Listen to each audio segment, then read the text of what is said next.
que ya saben un poco de variable compleja, esto será bueno, recordarán bastantes cosas, y los que no lo saben, será como una buena motivación para que aprendan variable compleja bien cuando llegue su curso, ¿sí? Entonces,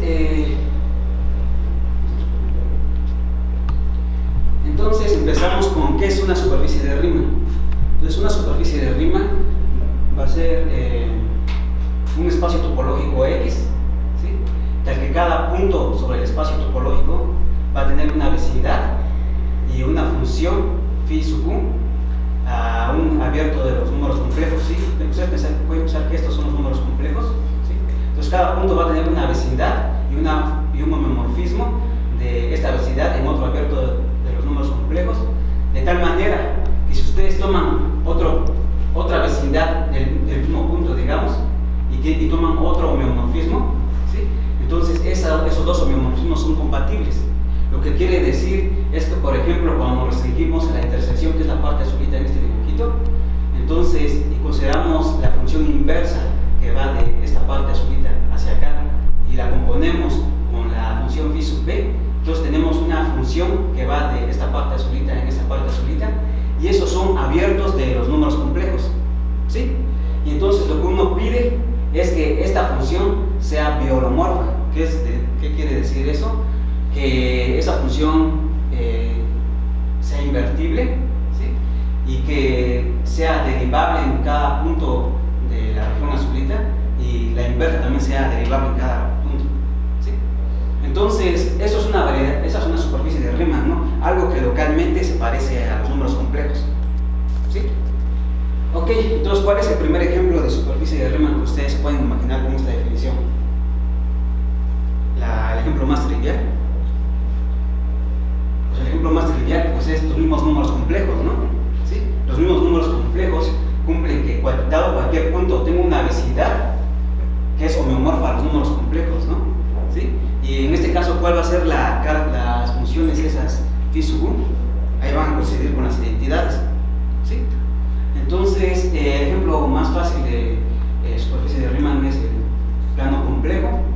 El siguiente ejemplo es la esfera de Riemann. Entonces, para esto voy a considerar la esfera en R3 con radio 1, ¿sí? Y entonces voy a considerar para darle a la esfera en R3 una estructura de superficie de Riemann, lo que voy a necesitar es dar las cartas. Las cartas son las funciones phi sub u, ¿sí? Junto con todos esos abiertos, ¿sí? Entonces, lo que voy a necesitar es que dado la esfera menos el polo norte, ¿sí? Entonces voy a definir una función sobre este abierto, ¿sí? Que va a ser pasada mediante la proyección estereográfica, ¿sí? Que a cada punto sobre la esfera que no es el polo norte le asigno esta relación, y eso lo podemos ver en el siguiente dibujito, ¿no? Tengo la esfera, tengo el polo norte, tengo un punto sobre la esfera. Lo que hago es trazo la recta que me une esos dos puntos y me fijo en dónde intersecta al plano W igual a 0, ¿sí? Entonces estoy identificando al plano W igual a 0 con los números complejos, ¿sí? Ok, eso me da una vecindad, una carta que no contiene al infinito, ¿sí? Eso, entonces lo que quiero hacer es cubrir al infinito también. Entonces lo que hago es, también defino la proyección desde el polo norte, ¿sí? Pero ahora no va a ser la proyección como tal, sino también la voy a considerar junto con la conjugación, ¿sí?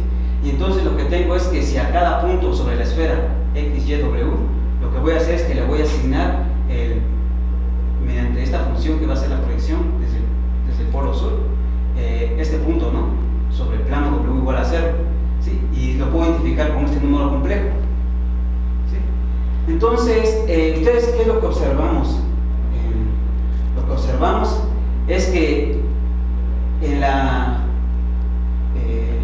función anterior, en la primera proyección, el número complejo que obteníamos era x sobre 1 menos w y y sobre 1 menos w, ¿sí?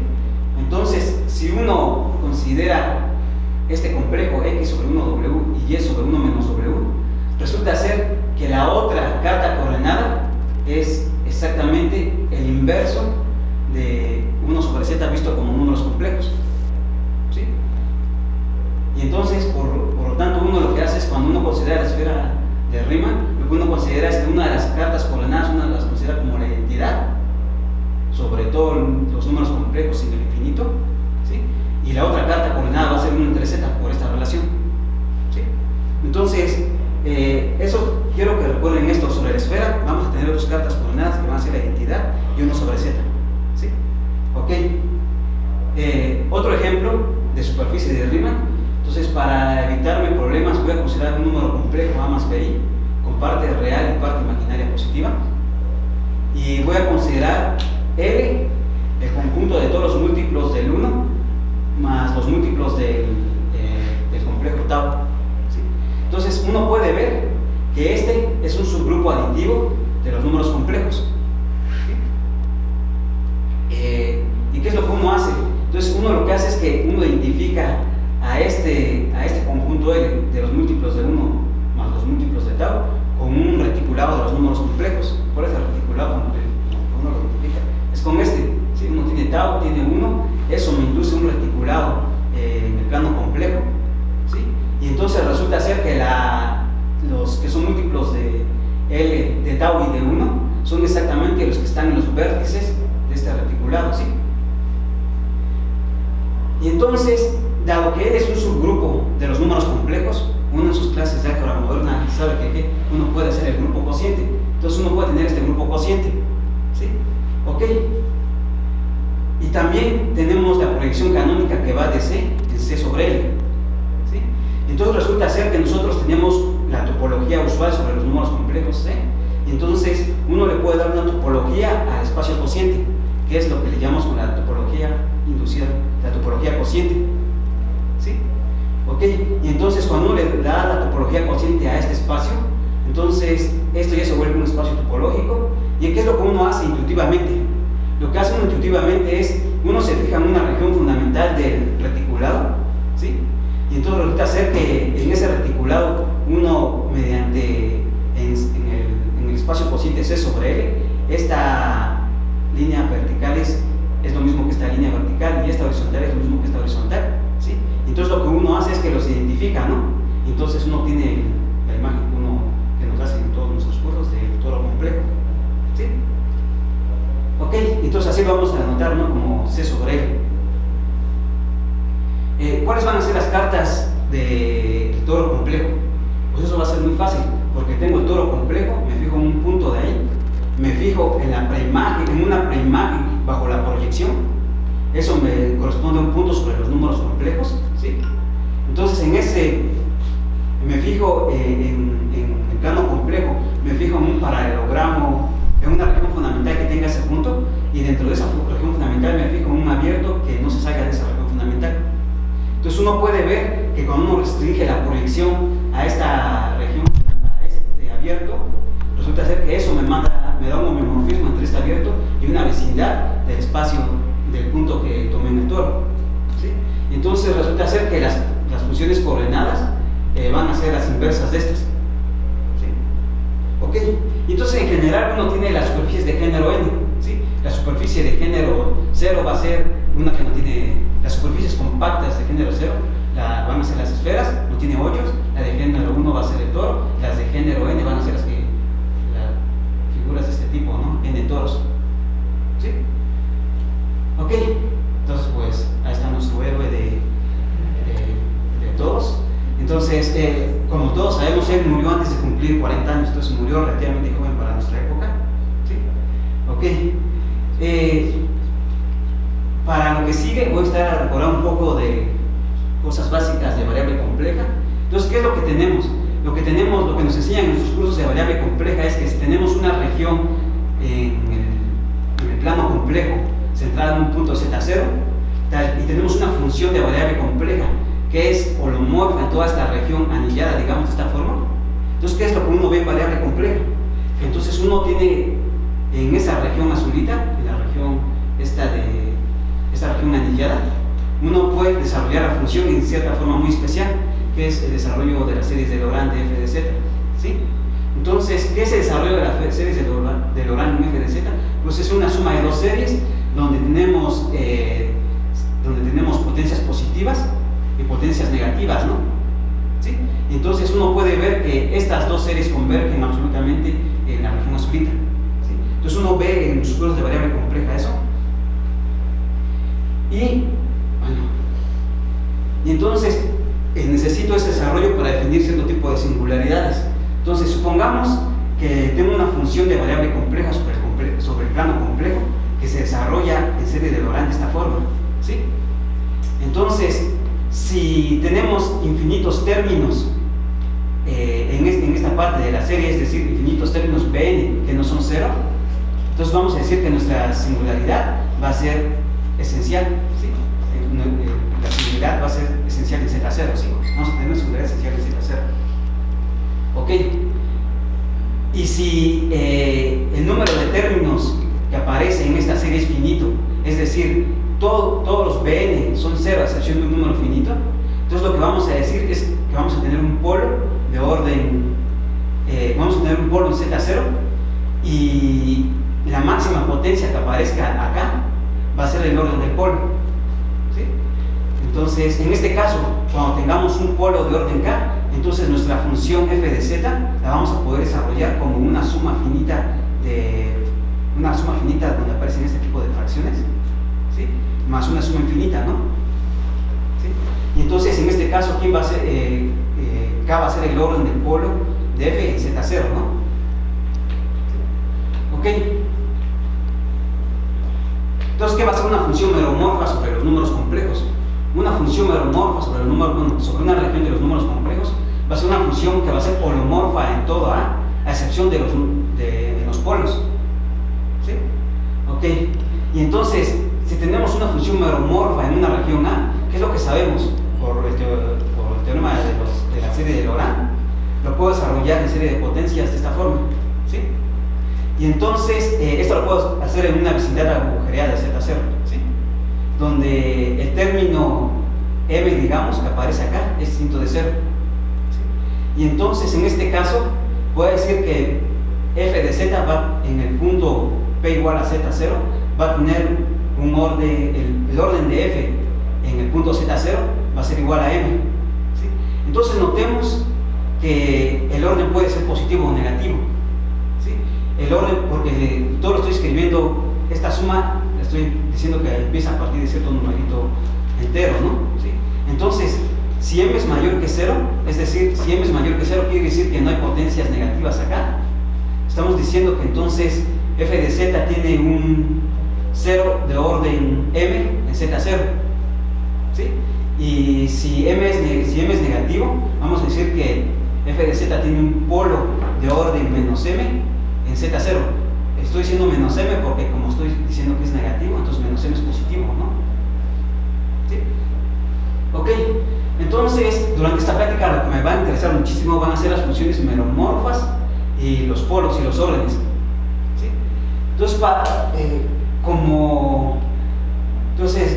lo que voy a crear en esta práctica nos van a interesar cierto tipo de funciones. Me van a interesar cierto tipo de funciones que van a ser funciones meromorfas que tengan un polo a lo más de orden n en un punto P y funciones que tengan ceros de al menos orden n en P, ¿sí?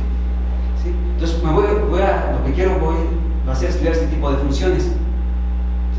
Ok, entonces para eso necesito tener una notación.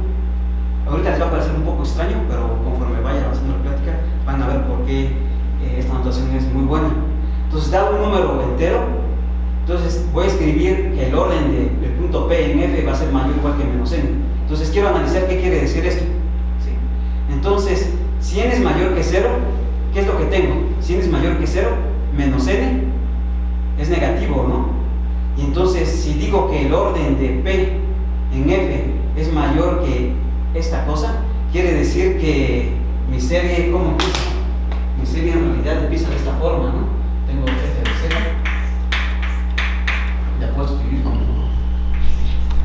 an sobre z menos z0, digamos a acá,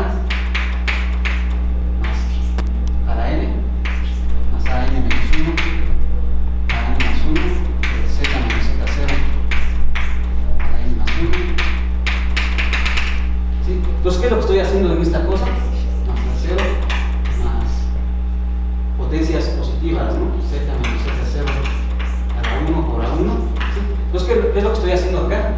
Estoy diciendo que el orden de esta función en el polo Z0 es mayor o igual que n, ¿no? Entonces quiere decir que todos estos numeritos aparecen a la derecha del término menos n, ¿no? Entonces en ese caso, si el orden es mayor o igual que menos n con n mayor que 0, entonces vamos a decir que tiene un polo. ¿Sí? En caso contrario, si n es menor que 0, vamos a decir que el orden, ¿y qué quiere decir que el orden de P en F sea mayor o igual que menos n? Entonces lo que vamos a tener que va a ser que si n es menor que 0, menos n es positivo, ¿no? Entonces lo que quiere decir es que todas las potencias que aparecen en el desarrollo de F alrededor de P son positivas, ¿no? Y entonces lo que nos está diciendo es que F de Z tiene un 0 al menos orden n. ¿Sí? Ok, entonces a lo mejor ahorita les parece un poco extraño esa notación, pero después van a ver que es muy cómoda. ¿Sí? Ok, entonces un ejemplo. Consideremos la función coseno de Z sobre Z cuadrada. Entonces uno en los cursos de variable compleja sabe cómo desarrollar coseno de Z y por lo tanto puede desarrollar esta fracción. ¿Sí? Entonces uno ve que el desarrollo de Lorentz alrededor de Z0 es de esta forma. ¿Sí? Y entonces, ¿qué es lo que sabemos? Z0 es en este caso un polo de ¿qué? ¿De orden qué? Z igual a 0 es un polo de orden 2, ¿no? ¿Sí? Y entonces, si es un polo de orden 2, ¿qué quiere decir? Que el orden de F de Z en el punto 0 es menos 2. ¿Sí? Ok. Ahora, resulta ser que esta función es holomorfa en todos los complejos, a excepción del punto Z igual a 0. ¿Sí? Y entonces, como es holomorfa en todos los complejos, resulta ser que es desarrollable en serie de potencias por el teorema de Taylor. ¿Sí? Y entonces uno puede probar que entonces el orden de F de Z en cualquier punto distinto de 0 siempre va a ser mayor o igual que 0. ¿Sí? Ok, entonces ese es un ejemplo. Entonces recordemos este ejemplo, lo vamos a volver a retomar. Entonces voy a recordar este teorema que lo que nos dice básicamente es que si tenemos una función F de Z y Z y esta función F de Z tiene un polo de orden K en Z0, entonces la puedo escribir de esta forma. La puedo escribir de esta forma donde phi de Z no se anula en Z0. ¿Sí? Entonces, este teoremita me va a ayudar a calcular ceros y polos de ciertas funciones especiales. ¿Sí? Entonces, consideremos esta función de variable compleja. ¿Sí? Entonces, ¿qué es lo que tenemos? Que F de Z la puedo factorizar así: Z cuadrado más 1 sobre Z por Z más 1 al cuadrado. ¿Sí? Y entonces tenemos que ¿qué? Por el teorema anterior, ¿qué les podemos decir? Que F de Z tiene un polo de orden que tiene un polo en Z0 de orden, ¿de qué tipo de orden? 1, ¿no? ¿Sí? Entonces Z0 tiene un polo de orden 1 en Z igual a 0. ¿Sí? También va a resultar que esta F de Z va a tener un polo de orden 1 en Z igual a menos 1, ¿no? ¿Sí? Y además, y entonces por lo tanto, el orden de la función F en Z0 va a ser menos 1 y el orden de la función de F en el punto menos 1 va a ser menos 2. ¿Sí? Ok. Ahora, ¿cuáles van a ser los ceros? Notemos que Z cuadrada más 1 tiene raíces I y menos I, ¿no? ¿Sí? Entonces, el orden de F en I va a ser 1 porque es una raíz. Y el orden de F en menos I va a ser 1 también porque es una raíz de multiplicidad 1, ¿no? ¿Sí? Ok. Entonces, eso lo hice sobre los números complejos. Entonces, la idea es que si lo puedo hacer sobre los números complejos, lo puedo hacer sobre una superficie de Riemann. ¿Sí? Entonces, la idea es que puedo considerar funciones meromorfas sobre una superficie de Riemann y lo que hago es mediante las funciones coordenadas, traslado un punto a los complejos y me fijo si en los complejos se desarrolla en series de Lorentz, ¿no? Y me fijo si es un polo o es un cero o lo que sea, ¿sí? Y entonces tenemos eso, ¿no? Entonces uno tiene una superficie de Riemann, tiene una carta coordenada sobre esa superficie de Riemann, un punto en U, y entonces uno se fija, entonces si uno toma un punto P en U, entonces va a resultar que al aplicarle f phi de P nos va a dar un número complejo, y entonces considerando esta función, phi a la menos 1 va a ir de los números complejos a U, y si tengo otra función que va de U en C, entonces al considerar esta composición, esta va a ser una función de variable compleja, ¿sí? Y entonces me fijo si a esta función la puedo desarrollar en series de Lorentz alrededor del punto f de P, y me fijo cómo la puedo desarrollar, ¿no? ¿Sí? Y en este caso vamos a decir que va a ser meromorfa si la puedo escribir de esta forma, es decir, otra vez, si esta composición no tiene la parte fraccionaria es acotada, ¿no? ¿Sí?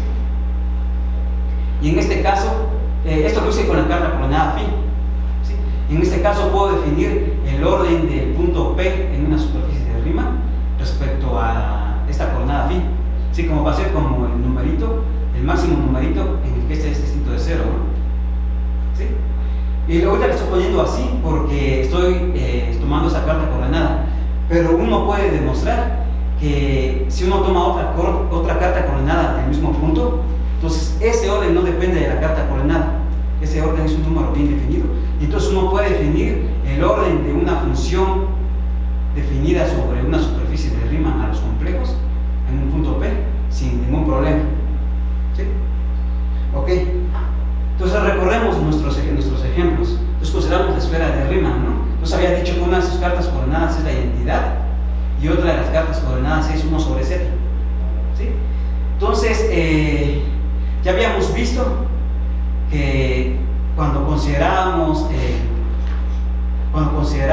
la carta coordenada identidad, entonces f de z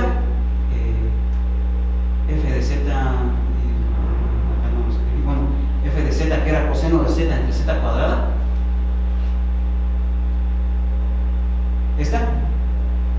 Entonces sobre todos los números complejos vimos que es meromorfa, ¿no? Porque tiene un polo de orden 0, de orden menos 2 en 0, y todos los demás son, y es holomorfa en todos los demás lados, ¿no? ¿Sí? Ok, entonces si quiero checar que es meromorfa sobre la esfera de Riemann, solamente me falta checar que es meromorfa en un punto, me falta checar que es meromorfa en el infinito, ¿sí? Y entonces el infinito no lo estoy calculando en la primera coordenada, no lo estoy considerando en la primera carta coordenada, entonces tengo que considerar la otra carta coordenada, ¿sí? Es esta. Entonces lo que uno hace es, como les había dicho aquí, uno considera la composición de la inversa de la carta coordenada con la función f. Entonces lo que uno tiene es que entonces uno tiene que evaluar la función f de z, que era coseno de z entre z cuadrada, en 1 sobre z, ¿sí? Y entonces al evaluar eso, uno lo que obtiene es z cuadrada menos 1 y todo lo demás, ¿no? Aquí van a aparecer partes fraccionarias, ¿sí? Y entonces como van a aparecer términos que tienen potencias abajo a z, ¿sí? Entonces va a resultar que esta función no va a ser meromorfa en la esfera de Riemann, ¿sí? Porque era meromorfa si la parte donde aparecían las potencias negativas era acotada, ¿no? Pero acá no va a ser acotada porque aquí van a aparecer términos términos sobre z a la cuarta más términos así, ¿sí? Entonces esta no es meromorfa sobre la esfera de Riemann. Entonces, ¿por qué? Porque tiene una singularidad esencial, ¿no? ¿Sí? Ok.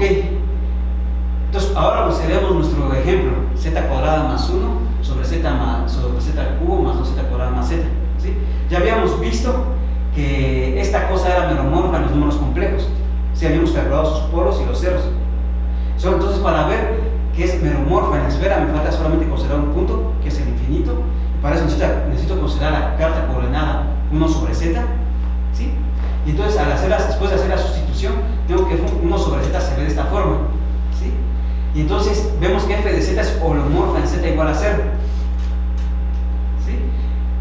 Es holomorfa en z igual a 0, y además que tenemos que el orden de f de 1 sobre z igual a 0 es 1. ¿Sí? Lo que estamos, ¿sí? El orden de z igual a 0 de esta, el orden de z igual a 0 de esta función es 1 porque es un 0, ¿no? ¿Sí? Y entonces, ¿qué es lo que uno está teniendo con esto? Entonces lo que uno está diciendo es que el orden de f en el infinito va a ser 1. Entonces lo que estamos diciendo es que esta función f de z tiene un 0 de orden 1 en el infinito. Sí, eso es algo que uno no piensa cuando estás trabajando sobre los complejos, ¿no? Que el 0, que el infinito sea el 0 de alguna función, ¿sí? Pero sobre superficie de Riemann sí se puede, ¿sí? Y entonces tengo una afirmación. Si tengo una función meromorfa sobre los números complejos, entonces el número de polos y ceros es el mismo con todas las multiplicidades. Eso es cierto.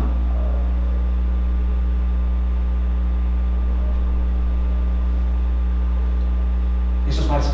¿Por qué? Considero esta función. Entonces, sobre los números complejos, ¿qué es lo que vimos? Tiene exactamente 3 polos y tiene 2 ceros, ¿no? ¿Sí? Entonces, no coinciden. Pero como vimos aquí, en realidad nos falta, tenemos 3 polos, tenemos 2 ceros, entonces nos falta un 0. El 0 que nos falta, ¿cuál es? El infinito. ¿Sí? Y entonces, sobre los complejos, eso no es cierto, pero cuando le metemos el infinito sí. Es decir, cuando consideramos, cuando hacemos la cuenta sobre la superficie de Riemann, ¿sí? Entonces vimos que teníamos 3 polos, teníamos 2 ceros y el orden y el 0 en el infinito, ¿no? Entonces si uno hace la cuenta, esto nos da 0. Y además, todos los demás no aparecen sobre todos los demás puntos de la esfera de Riemann, porque es holomorfa en todos los demás puntos. ¿Sí? Ok. Y entonces, resulta ser que uno puede conjeturar lo que sigue. Que si tenemos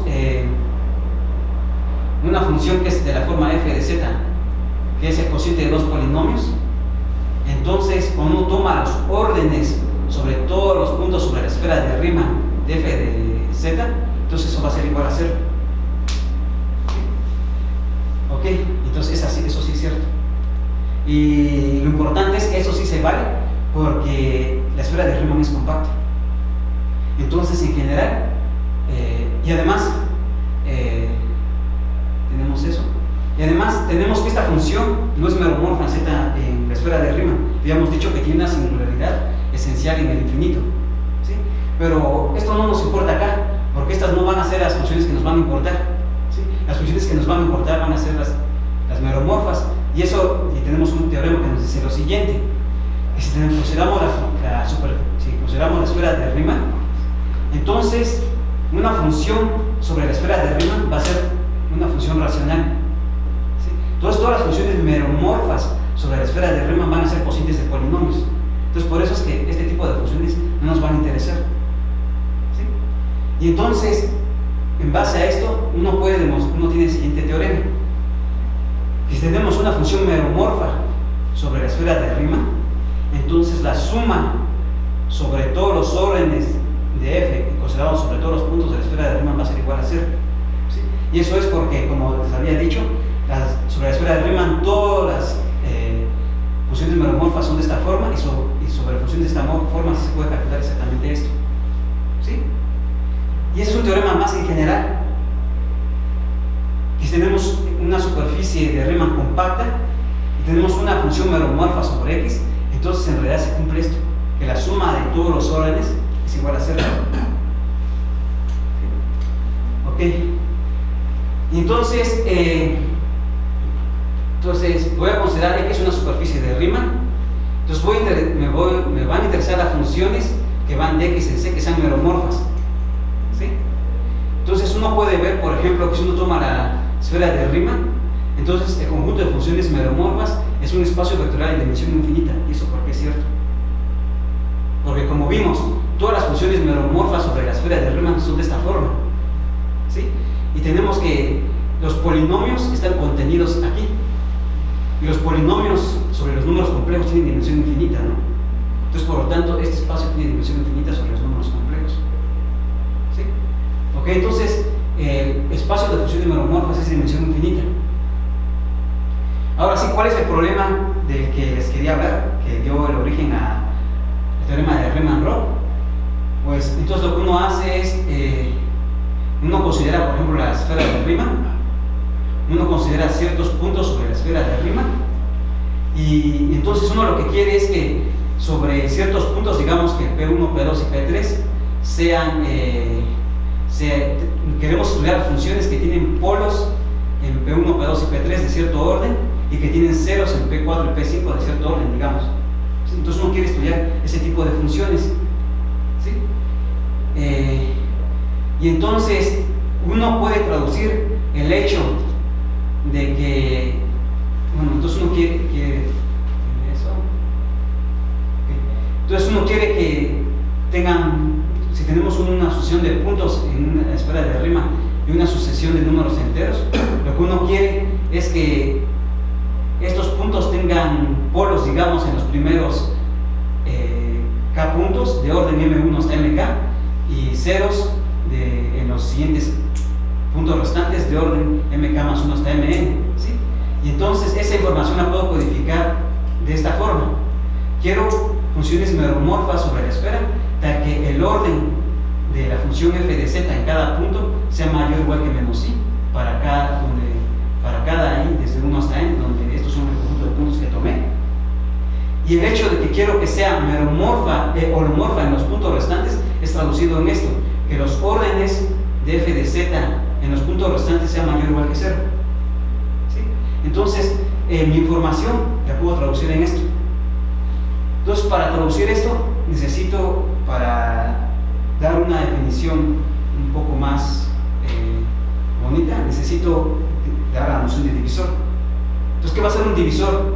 Entonces me voy a considerar una superficie de Riemann, voy a considerar div de x, va a ser el conjunto, el grupo abeliano generado por los puntos de x, grupo abeliano libre generado por los puntos de x, es decir, una forma de decirlo es que esta va a ser las funciones que van de x en z con soporte compacto, ¿sí? Entonces, otra forma de escribirlo es que D va a ser una combinación, una suma formal de puntos sobre la esfera, sobre una superficie de Riemann con enteritos, ¿no? ¿Sí? Donde todos los enteritos van a ser 0 salvo un número finito. Entonces eso es un divisor, van a ser combinaciones de puntos con enteritos, combinaciones finitas. ¿Sí? Entonces esto va a ser un grupo abeliano. Si uno suma formalmente ese tipo de cosas, obtiene suma de ese tipo de cosas. ¿Sí? Y entonces, como ejemplo, consideremos la superficie de Riemann, consideremos el punto P1 igual a 1, el punto P2 igual a 1 más 2i y el punto P3 igual al infinito. ¿Sí? Entonces uno puede considerar el siguiente divisor, una suma formal de estas cosas, P1 menos 4P2 más 6P3, que sería así. ¿Sí? Entonces esta operación no la puedo simplificar porque no estoy haciendo el número 4 por el complejo 1 más 2i, ¿no? Sino es una suma formal. ¿Sí? Entonces este es un divisor. Entonces uno puede dar un orden de divisores. Entonces, dado dos divisores de esta forma, D y D', entonces uno puede decir que D es mayor o igual que D' si los numeritos correspondientes de cada punto n sub p es mayor o igual que n sub p'. ¿Sí? Entonces uno puede dar ese tipo de... uno da ese orden. Ok. Y entonces tenemos una función meromorfa sobre x, y x es una superficie de Riemann. Como x es compacto, entonces vamos a tener que va a determinar un número finito de polos y un número finito de ceros. ¿Sí? Entonces, dado una función meromorfa, eso me determina un divisor. ¿Qué va a ser? Va a ser, lo puedes denotar así, el divisor de una función meromorfa va a ser la suma sobre todos los órdenes de f en la superficie de Riemann por los puntitos. ¿Sí? Entonces a este conjunto de divisores se le va a llamar divisores principales. ¿Sí? Y se puede ver que el conjunto de divisores principales es un subgrupo del conjunto de divisores. Entonces, un ejemplo, consideramos esta función meromorfa sobre la esfera de Riemann. ¿Sí? Entonces, ¿qué habíamos dicho? Que en z igual a 0 teníamos que la función tenía orden menos 1, ¿no? entonces le pongo 0 por menos 1. En z igual a menos 1 teníamos un polo de orden, la función tenía un polo, la función tenía orden menos 2, entonces menos 2. Teníamos ceros de orden 1 en i y menos i. Y teníamos un punto más, un 0 más, ¿no? Que era el 0 del infinito. Entonces tenemos esto. Entonces tenemos esta combinación, esto me determina un divisor. ¿Sí? Ok. Y también, entonces, una función meromorfa me determina un divisor, y dado un conjunto de puntos con los numeritos donde queremos que se tengan ceros y polos, eso también me determina un divisor, que es esto, ¿no? Quería que queríamos funciones que en P1 tuvieran polos de orden M1 y así sucesivamente, ¿no? Entonces me determina este divisor. Entonces, la condición que les había dicho, que se escribía así, la podemos pensar en el orden.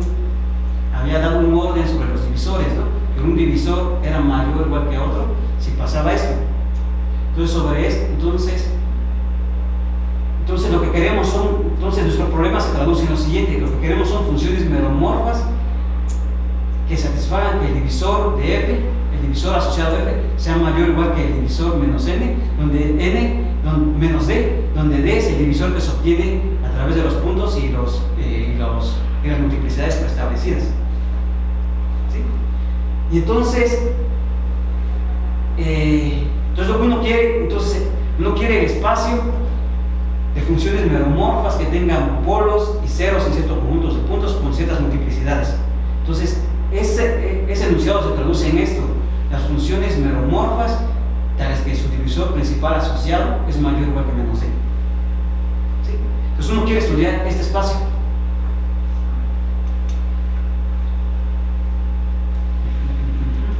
Entonces uno demuestra que si uno tiene un divisor sobre una superficie de Riemann, entonces el espacio de funciones meromorfas con polos y ceros preestablecidos es un espacio vectorial de dimensión infinita. Es un espacio vectorial, ¿sí? ¿Y eso por qué es cierto? Y eso es cierto porque esto es un subespacio, es un subconjunto de esta cosa, del espacio de funciones meromorfas, y lo único que hay que checar es que es un subespacio vectorial. Pero eso se sigue de que si multiplico un escalar por una función meromorfa, eso no altera un escalar no cero por una función meromorfa, eso no altera el orden, y al sumar los órdenes no crecen. Al sumar dos funciones los órdenes no crecen, ¿sí? Y entonces resulta ser que esto va a ser un espacio vectorial, va a ser un subespacio vectorial del conjunto de funciones meromorfas, ¿sí? Ok. Entonces el problema que hay que resolver aquí es cuál es la dimensión de este espacio vectorial. ¿Cuál es la dimensión? ¿Sí?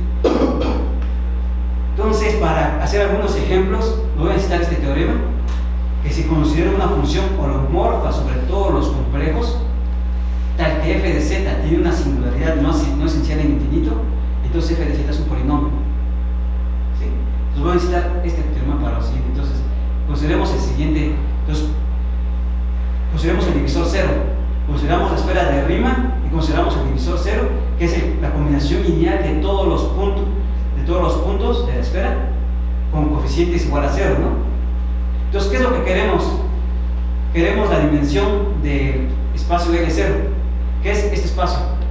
Queremos que no tenga, después de traducir, ¿qué nos está diciendo? Queremos que el espacio de funciones que no tengan ceros ni polos. Sí, bueno, ¿sí? Y bueno, que no tengan funciones no cero, que no tengan ceros ni polos. Entonces, ¿cuáles son ese tipo de funciones? Van a ser las constantes. ¿Sí? Entonces, va a resultar que L de 0 va a ser los números complejos, y entonces la dimensión de este espacio va a ser igual a 1. ¿Sí? Ok. Otro ejemplo, consideremos la esfera de Riemann, P igual a infinito, el punto P igual a infinito, un número mayor que 0, un entero mayor que 0, y consideremos el siguiente divisor, n infinito. ¿Sí? Entonces, quiero L de D. ¿Qué es L de D?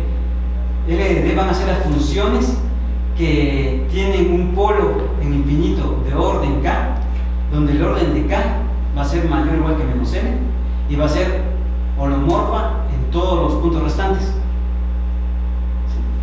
Entonces, ¿qué es lo que queremos en realidad? Entonces, L de D nos está diciendo que son las funciones meromorfas que tienen un único polo de orden a lo más n en infinito. ¿Sí? Y que es holomorfa en los puntos restantes. Entonces, el teorema anterior, ¿qué nos dice? Bueno, el teorema A, ¿qué nos dice? Que si esto pasa, ¿cómo tienen que ser las funciones? Si eso pasa, entonces las funciones tienen que ser polinomios. ¿Sí? Entonces, dentro de L, n infinito, tengo a los polinomios. Bueno, tengo polinomios. Pero además, quiero que el orden de f de z en infinito sea menor o igual, sea mayor o igual que n, ¿sí? Entonces, sea menor o igual que n. Entonces, si desarrollo f de z así, si considero este polinomio, estoy suponiendo que f de z es un polinomio. Entonces, al considerar la carta 1 sobre z, ¿sí? tengo esta cosa. Y entonces, ¿qué era lo que quería?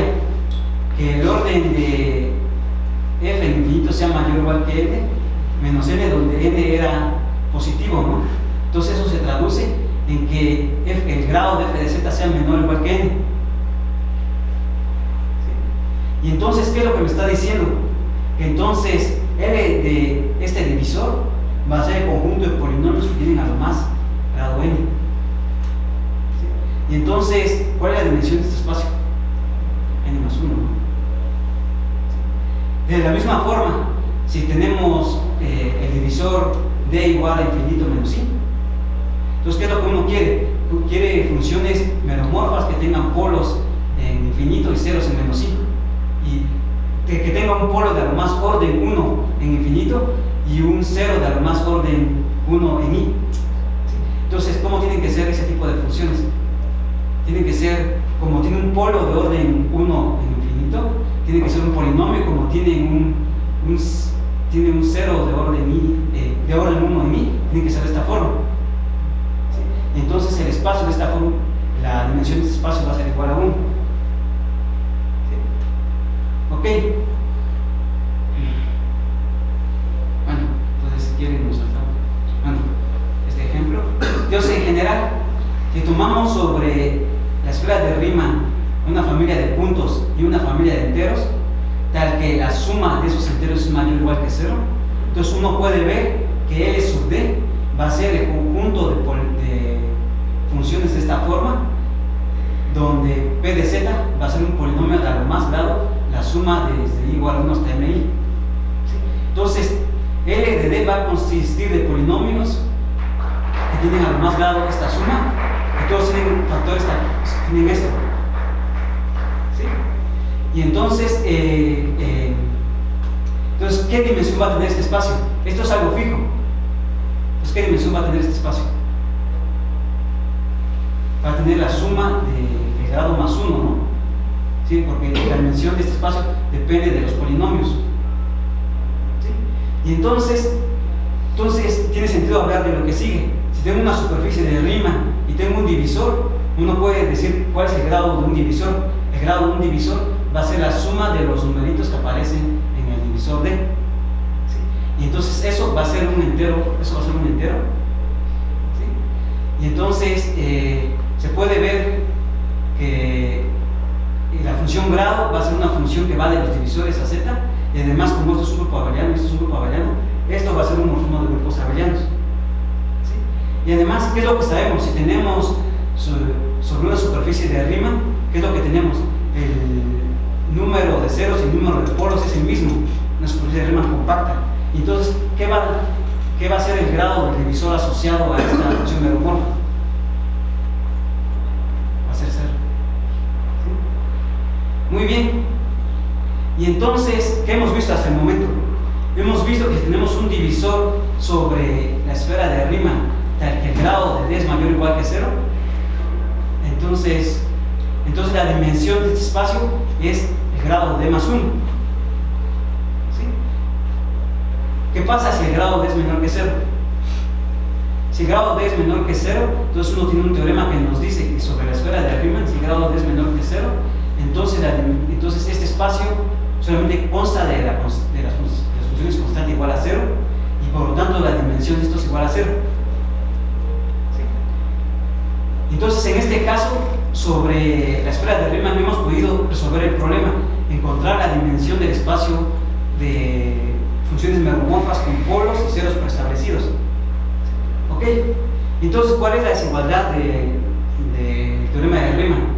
Entonces nos dice que si tenemos una superficie de Riemann de género T y un divisor sobre X, entonces la dimensión del espacio de funciones meromorfas con polos y ceros preestablecidos está acotada por abajo por el grado del divisor menos g más 1. ¿Sí? ¿Ok? Y entonces, si en el caso de la esfera de Riemann, ¿qué es lo que demostramos? La esfera de Riemann tiene que ser igual a 0, entonces la desigualdad se traduce en esto: el grado de más 1 es menor o igual que la dimensión de este espacio. Pero vimos que en este caso se da la igualdad, ¿no? Se le da la igualdad si el grado de es mayor o igual que 0, y la desigualdad, y también se da la igualdad si el grado de es menor que 0. ¿Sí? Entonces, la desigualdad de Riemann es esto. No voy a dar tiempo de decirlos. Ok. Entonces, ¿dónde entra Riemann-Roch? ¿Dónde entra Roch? Roch es fue un matemático alemán que fue contemporáneo de Riemann, y murió a los 26 años desafortunadamente de tuberculosis. Y entonces, ¿qué fue lo que él hizo? Entonces, Riemann había probado esta desigualdad, ¿no? Que la dimensión del espacio L de D está acotada por abajo. ¿Sí? Y entonces, ¿qué es lo que hizo Riemann-Roch? Dado que se tiene esta desigualdad, ¿qué es lo que hizo Roch? Roch estudió esta diferencia, la dimensión de este espacio menos esto. Y entonces, él lo que hizo fue que le dio un sentido geométrico a esto. ¿Sí? Entonces, él vio que en realidad esta diferencia tiene que ver con algo que les voy a decir en un momento. Tiene que ver con un espacio de funciones 1 meromorfas. ¿Sí? Entonces, dado un divisor sobre X, se puede definir un espacio que es el de las funciones 1 meromorfas. Y entonces él estudió este espacio, y entonces de la misma forma uno puede estudiar divisores, y entonces Roch demostró que esta diferencia, la dimensión del espacio de funciones meromorfas con polos y ceros preestablecidos menos esto, coincide exactamente con el espacio, con la dimensión de otro espacio. ¿Sí? Y bueno, eso era lo que les quería platicar.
Mejor que se recupere y ya. 34. No, está. Aparece. 13. 13.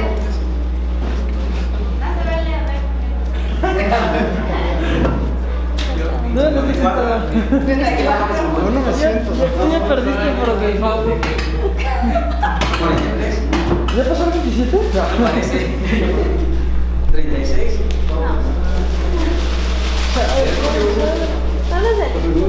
31. Tampoco.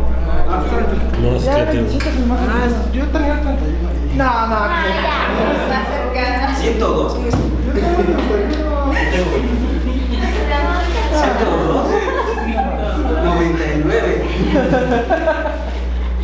Pues ya una para cada quien, ¿sabes?